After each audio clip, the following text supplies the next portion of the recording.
Assalamu alaikum, kun tashi lahiya ya kuke a gari ya harkokiya da waina. Ku yi sharing, ku yi partage. Pekin, la Chine, soutien total zuwa kasa Iran. La Chine ta yi declaration. Ta ce duk abin da za a yi ma Iran sai a yi mata. Game da Donald Trump yau satin shi uku shi na son shi buga Iran, ya gaza buga Iran. Tsoron Iran ya hana mushi abin da shi. Shin ta hito karara ta ce duk abin da zai tabi Iran ya tabi ta. Ta ce sai take don ta kama ma Iran ta samu sovereignty kinta. Sai take duk abin da za a yi ma Iran shin ta ce sai an shi tare da ita. Donc jita-jita ya kare. La Chine est déjà en position. Déjà ta yi prêt. Tana kallon Amerikawa. Ina gaida ku yi sharan ku yi fataji. Alhamdulillah, salatu wassalamu ala nabiyillah wa ba'da. Assalamu alaikum wa rahmatullahi wa barakatuh. Bonjour chers tous. Même si les terroristes étaient cachés dans l'avion Air Côte d'Ivoire, ce n'est pas la faute du chef de l'État, du président Dramane Ouattara, Dixi Amadou Koulibaly. C'est une cause que vous ne pouvez pas défendre, monsieur porte-parole. Vous acceptez maintenant que les terroristes étaient cachés dans votre avion. Vous nous dites que votre gouvernement est en train d'ouvrir une enquête par rapport à la dite situation. Mais qui ne sait pas que Dramane Ouattara est le baron du terrorisme au Sahel? Qui ne sait pas que Dramane Ouattara a voulu toujours déstabiliser le Burkina Faso? Il était le monsieur qui avait voulu que la CEDEAO fasse la guerre au Niger. Des espions français arrêtés au Burkina Faso, Dramane Ouattara était l'intermédiaire pour leur libération. Nous continuons à confirmer qu'il est terroriste et que son gouvernement est un gouvernement de terroristes. La démocratie, tant chantée par vous et vos semblables, celle que vous êtes en train de piétiner. Nudité, la position méritée du point de vue hypocrite auprès de la BCEAO, appuyée par la France, les deux pays de l'Afrique de l'Ouest n'allaient pas être ce qu'ils sont aujourd'hui. Je parle de la Côte d'Ivoire et du Sénégal.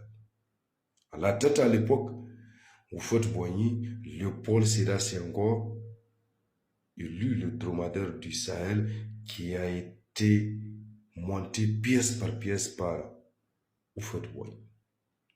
L'histoire, combien de fois elle ne pardonne pas à ceux qui ont fait de leur vie une mauvaise vie. Il faut comprendre aujourd'hui. L'AES a fini par comprendre. Au fur et à mesure, les pays qui pensent qu'ils sont des Eldorado en Afrique, vis-à-vis du fruit de la trahison, ils se verront un jour à la queue de toute organisation africaine. Heureusement, le Sénégal est en train de se racheter. Malheureusement pour vous, mais il n'est pas tard. Il faut appeler la jeunesse ivoirienne à prendre des décisions fortes et historiques pour dégarpir l'étranger qui est en train de préparer son propre petit frère à sa succession.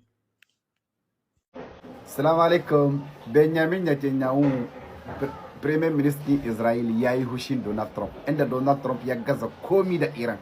Inda Donald Trump Iran ta sashi komi a gaba ga idanun duniya. Benjamin Netanyahu ya ce, ya yi déclaré ga shi nan rubuce, ya ce c'est les Juifs qui ont fait les États-Unis d'Amérique. Ya ce su ne sun ka yi Amurka. Su ne sun ka ba Amurka suna.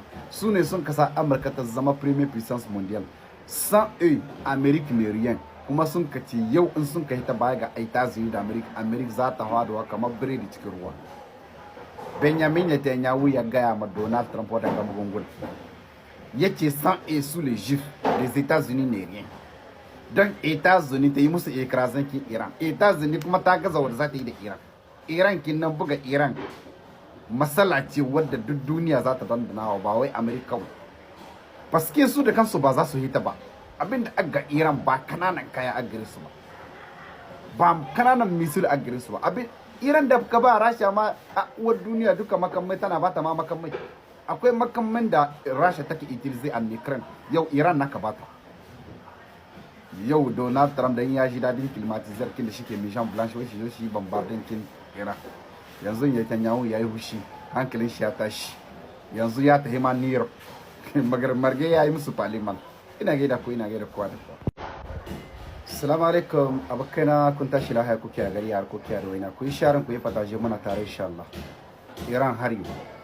Iran ta ce ko an yi atakin kinta ko Amurka ta shiga yaki da ita da Israel yau ko gobe program kinta na nukiliya ba zai taba ishuwe ba. Dejan su sun kare komi da komi. Iran ta ce cikin 24 cikin awa 24 tana iya ta sarrafa misil 10 na nukiliya. Iran ta ce ko Amerika ta yi atakin kinta ko ba ta yi atakin kinta ita gayya ta gama aiki Dejan inda akan nukiliya ne Dejan komi da komi ya kare. Iran ta ce inda akan misil kanta hypersonic ne Amerika za ta yi atakin kinta Dejan Amerika wata yi makanta shawara. Dejan su suna da komi kuma taba Iran ba kamar ka zo ka tabi Oman ba ko ka tabi Kuwait ko ka tabi Yemen ko ka tabi Egypt. No. Iran kowa ya san wadda take. Maza ne waɗanda an maza.